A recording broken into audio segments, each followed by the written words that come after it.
Do you know what a CPL is? Are you aware of who can apply for one? Do you know the minimum age requirement to obtain a CPL? Cue the anticipation. We're about to shine a light on the fascinating world of concealed pistol licenses, or CPLs as they're commonly known. A CPL is a legal permit that allows an individual to carry a concealed firearm in public places. It's an essential tool for those who wish to exercise their right to bear arms discreetly and responsibly. But hold your horses, it's not a free-for-all. There are certain criteria to meet before you can apply for a CPL. For instance, in Michigan, you must be at least 21 years old, and that's just the tip of the iceberg. There's a whole process involved, with its own set of rules and regulations. Stay tuned as we delve deeper into the world of CPLs. This is just the beginning of our journey into understanding the ins and outs of concealed pistol licenses. Who is eligible for a CPL? What's the process of application? Let's delve into that. In the state of Michigan, the eligibility for a concealed pistol license, or CPL, is quite specific. First and foremost, you must be at least 21 years old. Additionally, you should be a citizen of the United States, or an alien lawfully admitted into the United States. You must also be a resident of the state of Michigan for at least 6 months prior to application. But it's not just about age and residency. Your record matters too. You must have a clean record, free from any felony charges and certain misdemeanors. Mental health is also taken into consideration. Those with a diagnosed mental illness, whether treated or untreated, may not be eligible. Now, let's talk about the application process. It begins with completing a pistol safety training course. This course is essential and must be certified by the state of Michigan. The training covers safe handling and use of pistols, the laws surrounding concealed carry, and even provides range time for hands-on experience. Once you've completed this training, you're ready to apply. The application is submitted to the county clerk in your county of residence. This application must be accompanied by a certificate of completion from your training course and a fee. Next, you'll need to get your fingerprints taken. This can be done at your local law enforcement agency. They will provide a receipt which becomes your temporary license while your application is being processed. And there you have it, the application process for a concealed pistol license in Michigan. It's a journey that involves more than just filling out a form. It's a commitment to safety and responsibility. But don't forget about the costs. Applying for a CPL is not free. There's the cost of the safety training course, the application fee, and the fingerprinting fee. It's an investment, but for many, it's an investment worth making. It's not just about applying. There are costs involved too. How much does it cost to apply for a CPL? What kind of training is required? These are a couple of crucial questions that need answers when you're considering a CPL or concealed pistol license in Michigan. Let's delve into the financial aspect first. The cost involved in applying for a CPL in Michigan is not just about the application fee. It's a mix of several elements, including the license fee, fingerprinting charges, and training costs. The application fee itself is $100. This is followed by a $15 fingerprint fee, but remember, these are just the official charges. Now let's move on to training, which is another significant part of the cost. You're required to complete a firearm training course that meets Michigan's requirements. This is not just about being able to shoot a target. It's about understanding firearm laws, knowing how to handle firearms safely, and being aware of the responsibilities that come with carrying a concealed weapon. Typically, these courses can range anywhere from $75 to $150, depending on the course provider. It's essential to ensure that the course you choose is state-approved. Now you might be wondering, can I take an online course for CPL training? Well, the answer is yes, you can. Michigan does accept online training courses for the CPL. However, it's important to note that these courses still require a hands-on portion, which means you'll need to demonstrate your firearm proficiency in person. So, adding it all up, you're looking at a total cost that can range from around $200 to $300. This includes the application fee, fingerprinting, and training. By now, you're probably realizing that obtaining a CPL in Michigan is not just about shelling out money. It's about investing time and effort into understanding and respecting the power and responsibility that comes with carrying a concealed firearm. And remember, Owning and carrying a firearm is a serious responsibility. Just as there are places you can carry, there are places you can't. Are there restrictions on carrying concealed in certain locations? Can you carry in a bar? These are questions that every responsible gun owner should be asking, so let's tackle them together. While Michigan law generally permits carrying a concealed pistol in many places with a CPL, there are exceptions. Certain places are off-limits, even for those who have undergone the rigorous process of obtaining a CPL. For instance, you cannot carry a concealed pistol in a school or school property, unless you're picking up or dropping off a child and stay in the vehicle. The same restriction applies to a public or private daycare centre, child caring agency, or child placing agency.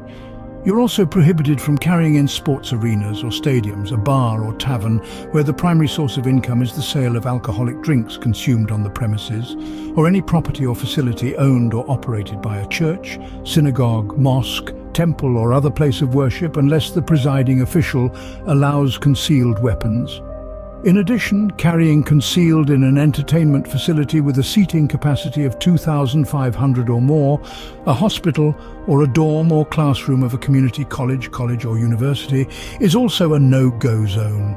Government properties are another area of restriction. You cannot carry in a courthouse, a courtroom or any other space used for official court business unless the judge permits it. Similarly, carrying in a casino is also off the table. Lastly, carrying concealed is prohibited in any area that is off-limits by federal law. This can include places like post offices and certain other federal properties. Remember, these restrictions are in place for everyone's safety. They are not designed to limit your rights, but rather to protect the rights and safety of all individuals in these locations. It is our responsibility as gun owners to respect and abide by these rules. Now let's talk about renewing your CPL. What are the requirements for renewing a CPL? How long does it take to process a CPL application? These are the questions we'll tackle in this scene. Firstly, it's essential to remember that a Michigan Concealed Pistol License, or CPL, remains valid for 5 years. As the expiration date approaches, it's crucial to begin the renewal process to avoid any gaps in licensure.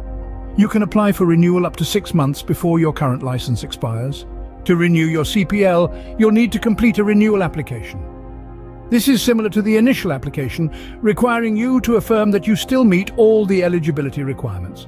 You'll also need to provide proof that you've completed at least 3 hours of review and fired at least 30 rounds of ammunition in the past 6 months. Is there a grace period for late renewals? Yes, indeed. Michigan does offer a 1-year grace period after your CPL expires.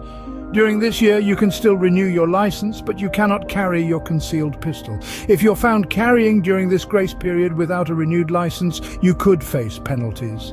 Now, on to the processing time. Once you've submitted your application, the county clerk has 45 days to either issue your new CPL or provide a notice of disqualification. This time frame applies whether you're applying for the first time or renewing an existing license. However, the actual processing time can vary based on several factors, such as the volume of applications and the efficiency of the clerk's office.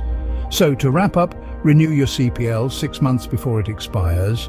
Remember the 1-year grace period, but don't carry during it, and expect a processing time of up to 45 days. Keep these in mind, and you'll have a smooth renewal process.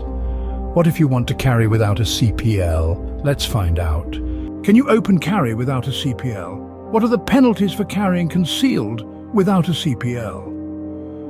In Michigan, the laws surrounding carrying firearms without a concealed pistol license or CPL can be complex. Open carry, which refers to openly carrying a firearm in public, is generally allowed without a CPL. However, it's critical to understand that this doesn't apply everywhere. There are areas, such as schools or government buildings, where carrying a firearm is strictly prohibited, regardless of whether it's concealed or not. On the other hand, carrying concealed without a CPL is a different matter entirely. In Michigan, carrying a concealed firearm without a CPL is considered a felony. This means it's a serious crime that can lead to hefty penalties. If you're caught carrying concealed without a CPL, you could face up to 5 years in prison, a fine of up to $2,500, or both. Furthermore, if you're convicted of this felony, it could potentially impact your ability to own or possess firearms in the future. It's also important to note that these penalties can increase if you carry concealed in areas where firearms are prohibited, even if you have a CPL. To avoid these severe consequences, it's essential for anyone who owns a firearm to understand the legal responsibilities that come with it. This includes knowing where and when you can carry, and the importance of obtaining a valid CPL if you plan to carry concealed. In addition to the legal implications, carrying without a CPL can also have personal consequences. It can lead to increased scrutiny from law enforcement and potentially damage your reputation within your community. In summary, while open carry is generally allowed without a CPL in Michigan, carrying concealed without a CPL is a serious crime with significant penalties. It's always best to stay informed about the laws in your area and to carry responsibly. Your CPL can be denied or revoked, but under what circumstances? Can your CPL application be denied? Can your CPL be suspended or revoked? These are questions we all hope we'll never need to ask, yet it's vital to understand the circumstances under which these scenarios may occur. Let's start with the denial of a CPL application. There are several grounds on which your application could be denied. For instance, if you've been convicted of a felony, your application will likely be denied. Other reasons could include convictions for certain misdemeanors, active personal protection orders, or diagnosed mental illnesses that could potentially make you a danger to yourself or others.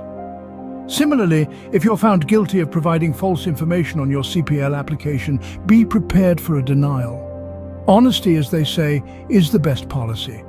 Now let's talk about the suspension or revocation of an already issued CPL. This typically happens when the license holder violates the terms of the license.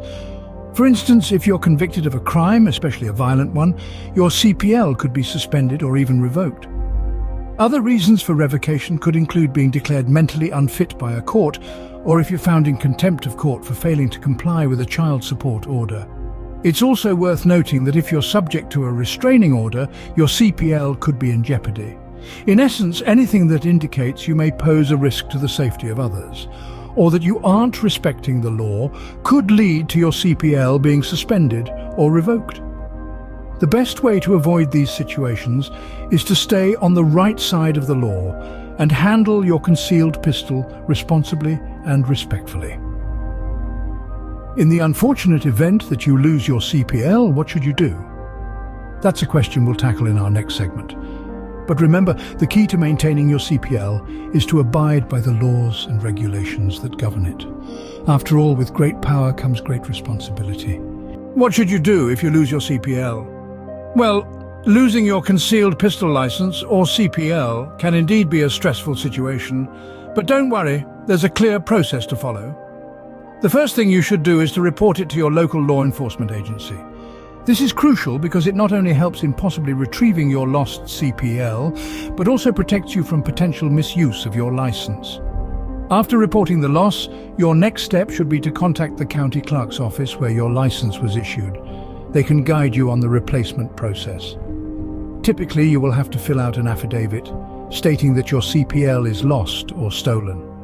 There is usually a nominal fee for the replacement license, but this can vary by county. You might be thinking, what if I find my CPL after I've already reported it lost and requested a replacement? Well, in that case, you should immediately contact the county clerk's office again. They will guide you on what to do next. It's important to remember that your old CPL is no longer valid once a replacement has been issued. Now, while you're waiting for your replacement CPL, you must remember that you cannot legally carry concealed without it. Even if you've already been issued a CPL in the past, you can't carry concealed until you have the physical replacement license in your possession. So, to sum it all up, if you lose your CPL, report it to the police, contact your county clerk's office, fill out the necessary paperwork, pay the fee, and wait for your replacement. We've covered a lot today, from what a CPL is to how to apply for one, and even what to do if you lose it. Remember, owning and carrying a firearm is a big responsibility. Always stay informed and stay safe.